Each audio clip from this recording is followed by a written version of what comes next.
मंच पे मौजूद दिल्ली के उप मुख्यमंत्री और शिक्षा मंत्री मनीष सिसोदिया जी,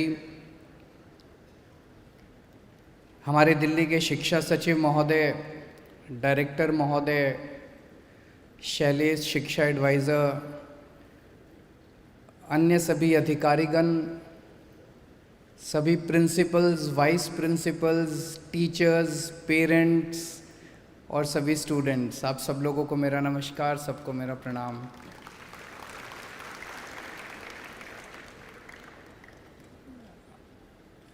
आज बहुत इम्पॉर्टेंट दिन है और बहुत इमोशनल दिन है। अभी एक एक बच्चे की जब हम कहानी सुन रहे थे तो मैं समझता हूँ कि सबकी आंखों में पानी आ रहा था कि ये करिश्मा भी हो सकता है। एक एक बच्चे की कहानी किसी करिश्मा से कम नहीं थी। हमारे 648 बच्चों ने, सरकारी स्कूलों के बच्चों ने, बहुत गरीब परिवार से जो आते हैं, बहुत एडवर्स सर्कमस्टांसेस में जो रहते हैं, 648 बच्चों ने नीट की परीक्षा क्वालिफाई की है। उसमें 199 लड़के हैं और 449 लड़कियां हैं। एक बार सबके लिए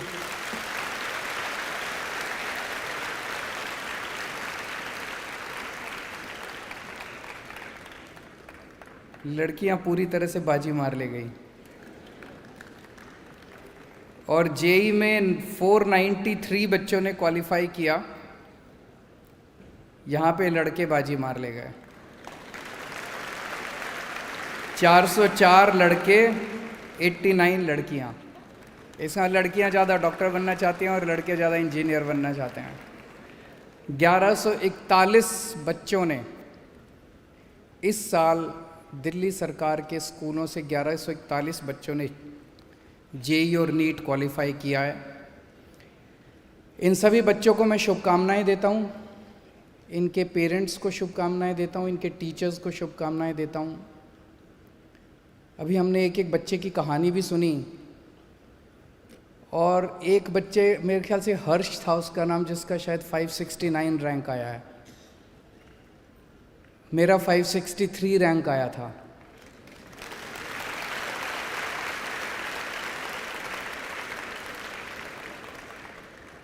उन्नीस सौ 85 में मैंने आईआईटी के पेपर, जेई के पेपर दिए थे।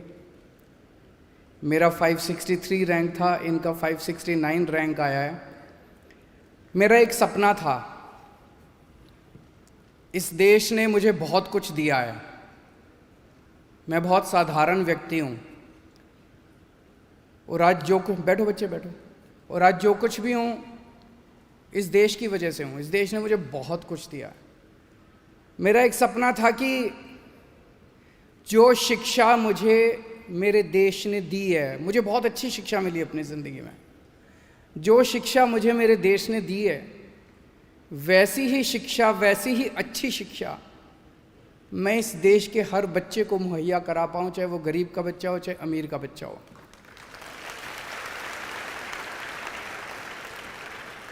और आज मुझे बेहद खुशी है कि दिल्ली के अंदर कम से कम हम लोग हर गरीब के बच्चे को और हर अमीर के बच्चे को अच्छी से अच्छी शिक्षा मुहैया करा पा रहे हैं।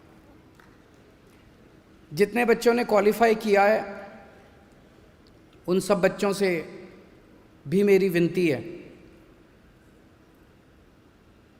आप लोग डॉक्टर बनोगे, आप लोग इंजीनियर बनोगे, आप खूब फलो फूलो, आगे बढ़ो। 2 चीज़ें हैं, एक तो अपने परिवार को मत भूल जाना, अपने माँ बाप को मत भूल जाना। अभी कई बच्चों ने अपनी अपनी कहानियाँ सुनाई, कैसे उनके माँ बाप ने, अपने टीचर्स को भी मत भूल जाना, कैसे उनके माँ बाप ने बड़ी कठिन परिस्थितियों के अंदर अपना पेट काट के बच्चों को पढ़ाया है। सो जब डॉक्टर बन जाओ, इंजीनियर बन जाओ, माँ बाप का ख्याल रखना, टीचर्स का ख्याल रखना, और सबसे इम्पोर्टेंट देश के लिए कुछ करना। ये जो इतनी अच्छी आपको शिक्षा मिली, इतनी अच्छी जो शिक्षा मिली, सारी शिक्षा आपको फ्री में मिली। कुछ भी फ्री में नहीं आता। इसमें देश का पैसा लगा, लोगों का पैसा लगा, गरीबों का पैसा लगा। इस देश का गरीब से गरीब आदमी भी टैक्स देता है। जब हम दूध पीते हैं उस पर टैक्स लगता है जीएसटी, जब हम दही खाते हैं उस पर टैक्स लगता है, जब हम किताब खरीदते हैं, माचिस खरीदते हैं बाज़ार से, उस पर टैक्स लगता है। सो इस देश का भिखारी भी टैक्स देता है। जैसे ही वो बाज़ार से कुछ खरीद के लाता है उस पर टैक्स देता है। उसके गरीब से गरीब लोगों के टैक्स के पैसे से आप लोगों को इतनी शानदार शिक्षा मिली है। तो देश को मत भूल जाना जब डॉक्टर इंजीनियर बन जाओ, ये बहुत ज़रूरी है। जितने लोग डॉक्टर बन रहे हैं, आज कसम खा के जाओ कि कम से कम आधे मरीज गरीबों के देखोगे और फ्री में देखोगे।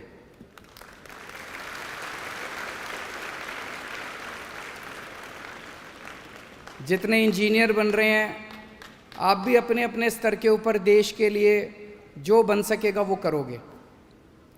5-5, 10-10 लोगों को अच्छा पढ़ने में मदद करोगे। तो देश को मत भूल जाना। आप में से बहुत सारे बच्चों को विदेश जाने का मौका मिलेगा। जब मैं आईआईटी में था 1989 में, मैंने पास आउट किया, मेरे नंबर अच्छे आए थे। हमारी क्लास में, मैकेनिकल इंजीनियरिंग में मैं था, हमारी क्लास में बहुत सारे बच्चे, मेरे से नीचे वाले नंबर वाले भी बच्चे अब्रॉड चले गए, विदेश चले गए। विदेश जाना बुरी बात नहीं है, लेकिन फिर वापस ज़रूर आ जाना। रहना अपने देश के अंदर है, मरना अपने देश के अंदर है। ऐसे मत करना कि पढ़ाई यहाँ से करो और तरक्की अमेरिका की करो। पढ़ाई अपने देश में, पैदा अपने देश में हुए, वहाँ से पढ़ के आना, वहाँ से ज्ञान बटोर के आना, दूसरे देशों से ज्ञान बटोर के आना, लेकिन फिर आके तरक्की अपने देश की करना, अपने देश के अंदर आके अपना काम करना। आज दिल्ली ने एक तरह से एक राह दिखाई है पूरे देश को। सबसे ज़्यादा तो मैं टीचर्स का बहुत बहुत आभार प्रकट करना चाहता हूँ, प्रिंसिपल्स का आभार प्रकट करना चाहता हूँ। जितने बच्चे अभी खड़े हुए अपनी अपनी बात करने के लिए, हर बच्चे ने एक ही बात बोली, मेरे टीचर्स ने मुझे बहुत सपोर्ट किया, मेरे टीचर्स ने मुझे बहुत सपोर्ट किया।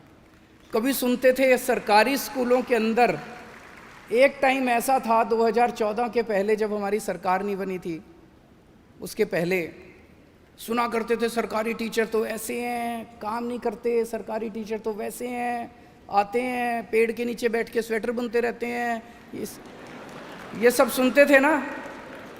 वही सरकारी टीचर हैं, वही सरकारी टीचर हैं। हमने कोई बदले थोड़ी हैं। 60,000 सरकारी टीचर है दिल्ली सरकार में, वही टीचर हैं। उनको माहौल अच्छा मिल गया और उन्होंने करिश्मा करके दिखा दिया, क्रांति करके दिखा दी, जिसकी चर्चा आज एक एक बच्चा टीचर्स की तारीफ कर रहा था, एक एक बच्चा कह रहा है। और मैं भी सरकारी स्कूलों में जब भी जाता हूँ, बच्चों से बात करता हूँ, सारे बच्चे एक ही बात बोलते हैं, हमारे टीचर्स ने बड़ा सपोर्ट किया, हमारे टीचर्स ने बड़ा सपोर्ट किया। Salute to the teachers.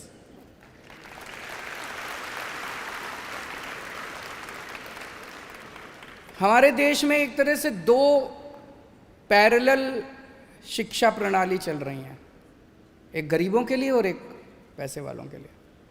गरीबों के लिए सरकारी स्कूल होते हैं, और पैसे वालों के लिए प्राइवेट स्कूल। जो भी आदमी बेचारा थोड़े से पैसे कमा लेता है, वो चाहता है मैं अपने बच्चों को सरकारी स्कूल से। सरकारी स्कूलों का पूरे देश में, अब दिल्ली में तो काफ़ी सुधार हो गया, पूरे देश के अंदर सरकारी स्कूलों का बेड़ा गर्क है। 18 करोड़ बच्चे अपने देश के सरकारी स्कूलों में पढ़ते हैं। 10 लाख सरकारी स्कूल हैं देश के अंदर। और मुझे ये शब्द इस्तेमाल करने के लिए माफ़ कीजिएगा, लेकिन बाकी देश के अंदर जो सरकारी स्कूल हैं, कई अच्छे भी हैं, सारे खराब नहीं है, लेकिन जो खराब है उनका कबाड़ खाने से ज़्यादा अच्छा उनका स्टेटस नहीं है सरकारी स्कूलों का। उन्हें ठीक करना है, उन्हें ठीक करना है। गरीबों के 18 करोड़ बच्चों का भविष्य खराब है। 18 करोड़ बच्चे इन सरकारी स्कूलों में पढ़ते हैं। एक माहौल ये बनता जा रहा था देश के अंदर कि सरकार स्कूल चलाती है, government can not run the school, government can not run the hospitals. सरकार स्कूल चला नहीं सकती, इसलिए इनको सबको प्राइवेट को दे दो। बीच में तो एक माहौल चला था कि CSR में चैरिटेबल बेसिस से 4 स्कूल इस कंपनी को दे दो, 4 स्कूल उस कंपनी को दे दो, 4 स्कूल इस कंपनी को। Education is not a matter of charity, education is a matter of right. एक बच्चे का अधिकार है जो इस देश के अंदर पैदा होता है, उसका अधिकार है कि उसे अच्छी से अच्छी शिक्षा मिलनी चाहिए। किसी के रहमो करम के ऊपर, चैरिटी के ऊपर थोड़ी हमारे बच्चे पढ़ेंगे। और एक माहौल बना दिया गया देश के अंदर कि सरकार स्कूल नहीं चलाती तो स्कूलों को, सरकारी स्कूलों को बंद कर दिया जाए, सरकारी स्कूलों को बंद कर दिया जाए। सरकारी स्कूल अगर बंद हो गए, ये 18 करोड़ बच्चे जो सरकारी स्कूलों में जाते हैं, इनके माँ बाप के पास पैसे नहीं हैं। अगर सरकारी स्कूलों को हमने बंद कर दिया तो ये 18 करोड़ बच्चे तो अनपढ़ रह जाएंगे। और अगर 18 करोड़ बच्चे हमारे अनपढ़ रह गए तो देश आगे कैसे बढ़ेगा? देश दुनिया का नंबर 1 देश कैसे बनेगा? भारत दुनिया का नंबर 1 देश कैसे बनेगा? एक ही चीज़ है जो भारत को नंबर 1 बना सकती है, वो है शिक्षा। आज ये जितने बच्चों की कहानियां सुन रहे हैं, किसी के पिताजी 8,000 रुपये महीना कमाते हैं, किसी के पिताजी 10,000 रुपये महीना कमाते हैं, किसी के पिताजी 15,000 रुपये महीना कमाते हैं। अब ये बच्चा IIT से पढ़ के आएगा, उसकी स्टार्टिंग सैलरी 2 लाख रुपये महीना होगी। डॉक्टर बनेगा, उसकी स्टार्टिंग तनख्वाह 3 लाख रुपये महीना होगी। तो उतने परिवार तो अमीर हो गए ना। हम अपने देश को अमीर कैसे बनाएंगे? हम अपने देश को अमीर कोई पैसे बांट के थोड़ी बनाएंगे। शिक्षा दे दो सबको, हर बच्चे को अच्छी शिक्षा दे दो, वो अपने परिवार को अमीर बना लेगा। अगर हम अपने हर बच्चे को अच्छी शिक्षा दे देंगे, एक जनरेशन के अंदर, एक पीढ़ी के अंदर हम अपने देश से गरीबी दूर कर सकते हैं। ये मेरा दिल कहता है और ये हमने करके दिखा दिया। तो मेरा अपना मानना है, पहले ये कहते थे सरकारी स्कूल ठीक नहीं हो सकते। आप सब ने, मेरा और मनीष जी का तो इतना ही कंट्रीब्यूशन है, हम आपके बीच में आके भाषण दे जाते हैं। लेकिन सारा काम किया पेरेंट्स ने, सारा काम किया टीचर्स ने, सारा काम किया प्रिंसिपल्स ने, सारा काम किया बच्चों ने। आपने एक क्रांति का लाई है दिल्ली के अंदर, जिसने पूरे देश को दिशा दिखाई है कि सरकारी स्कूल भी ठीक हो सकते हैं। अभी भी मैं कई रोज खबरें पढ़ता रहता हूँ, इस राज्य के अंदर इतने स्कूल बंद हो गए, इस राज्य के अंदर इतने। कहते हैं पैसा नहीं है सरकार के पास। मैं मानता हूं पैसा लिमिटेड है, लेकिन हमारे ऊपर है कि हम उस पैसे को कहां खर्च करें। मान लो एक गरीब आदमी है, उसकी तनख्वाह 20,000 रुपये, 25,000 रुपये महीना है। एक आदमी अपनी जिसकी 20-25,000 रुपये महीना तनख्वाह है, वो एक टाइम वो सबसे ज़्यादा तवज्जो किस चीज़ को देता है? मेरे बच्चों को अच्छी पढ़ाई, मेरे बच्चे पढ़ लिख जाएं, बड़े आदमी बने, यही देता है ना। हर आदमी सबसे पहली तवज्जो अपने परिवार में शिक्षा को देता है।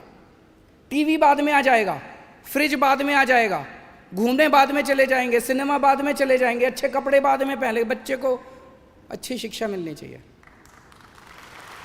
तो अगर एक परिवार के अंदर हम सबसे ज़्यादा तवज्जो शिक्षा को देते हैं, तो देश के स्तर पे, राज्य के स्तर पे भी तो दे सकते हैं। बजट तो लिमिटेड है, दिल्ली सरकार का भी बजट हमारा लिमिटेड था जब हमने सरकार संभाली, लेकिन हमारा ये था यार कुछ भी कर लो, थोड़ी सी 2 सड़कें कम बना लेंगे, 2 पुल बाद में बना लेंगे, बच्चों को पहले अच्छी शिक्षा देंगे। हमने बच्चों को अच्छी शिक्षा के ऊपर जितने पैसे की जरूरत है उतना पैसा लगाया। तो कर तो सकते हैं, प्रायोरिटीज़ की बात है कि क्या शिक्षा सबसे बड़ी प्रायोरिटी है। मेरा दिल कहता है दिल्ली के अंदर हमने करके दिखा दिया, पूरे देश में हो सकता है। 18 करोड़ बच्चों को बहुत शानदार शिक्षा मिल सकती है, पॉसिबल है, संभव है। हमने करके दिखाया, पूरे देश के अंदर हो सकता है। और अगर हमने अपने 18 करोड़ बच्चों को अच्छी शिक्षा दे दी, मैं बता रहा हूँ हमारा देश अमीर देश बन जाएगा और हमारा देश दुनिया का नंबर 1 देश बन जाएगा। आप सब बच्चे जो हैं, बहुत आपकी एक एक की कहानी बहुत प्रेरणादायी है। मैं शिक्षा विभाग से निवेदन करूंगा कि सब बच्चों की कहानियां निकाल के सोशल मीडिया पे डाली जाए, ताकि एक एक बच्चा 100 बच्चों को इंस्पायर कर सके, आके और दूसरे बच्चे भी इनकी कहानियां सुन के, इनके पेरेंट्स की कहानियां सुन के प्रेरित हों कि इन्होंने किया, हम भी कर सकते हैं। सभी बच्चों को बहुत बहुत शुभकामनाएं, बहुत बहुत आशीर्वाद। God bless you. Thank you so much.